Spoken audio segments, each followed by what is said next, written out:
सुधा अमृत का वैशिष्ट है कि बड़े बड़े पुण्य आत्मा, दिव्य आत्मा, विमलात्मा, संत महात्मा जो चाहे यह सबको सुलभ है। देह त्याग कर स्वर्ग में पहुंचने के बाद में जो हमारे पाप हैं वह धीरे धीरे स्वर्ग का भोग करने के बाद में वह पाप नष्ट होने लगते हैं। क्षीर्णे पुण्ये सदा मृत्युलोकम गतः, ये सुधा अमृत की विशेषता है।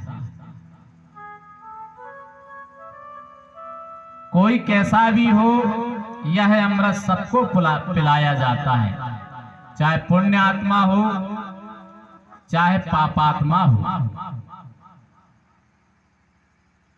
कितना भी बड़ा पापी हो, भागवत की कथा सभी के लिए बड़ी सुलभ है। और देवताओं के पास जो अमृत रूपी अमृत कलश है,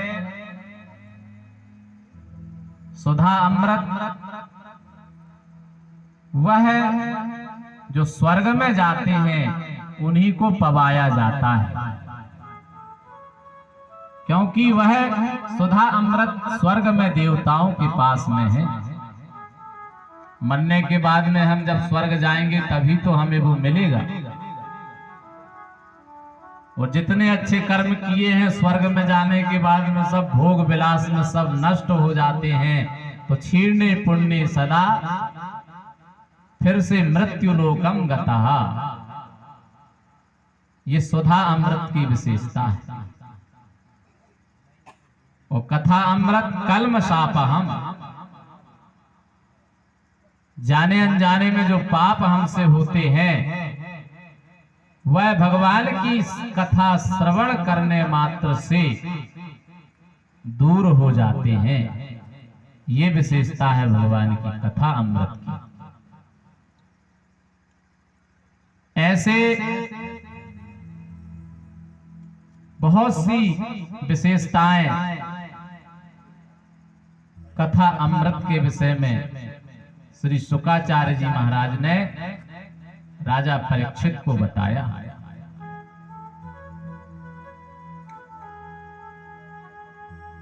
स्वर्ग का सुधा अमृत दीर्घ जीवी बनाता है, अमृत तो प्रदान करता है, लेकिन हरि का वह कथा अमृत अभयत्व प्रदान करता है, अभय देता है।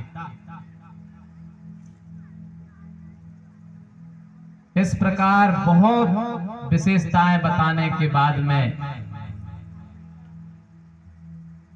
देवता लोग को सुखदेव जी ने भागवत की कथा सुनाई नहीं और डांट करके उनको भगा दिया। लौट करके जब सब देवता आ गए, ब्रह्मा जी से शिकायत करी। ब्रह्मा जी से कहते हैं, पितामह, हम धरती में भगवान की कथा सुनने के लिए गए, लेकिन हमें सुखदेव ने डांट करके भगाया। ब्रह्मा जी चक्कर में पड़ गए और सोचने लगे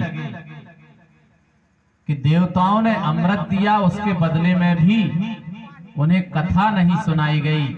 इसका मतलब इसका कुछ ना कुछ तो कारण है। राज्ञो मोक्षम तथा वीक्षम पुराधाताति विस्मिता,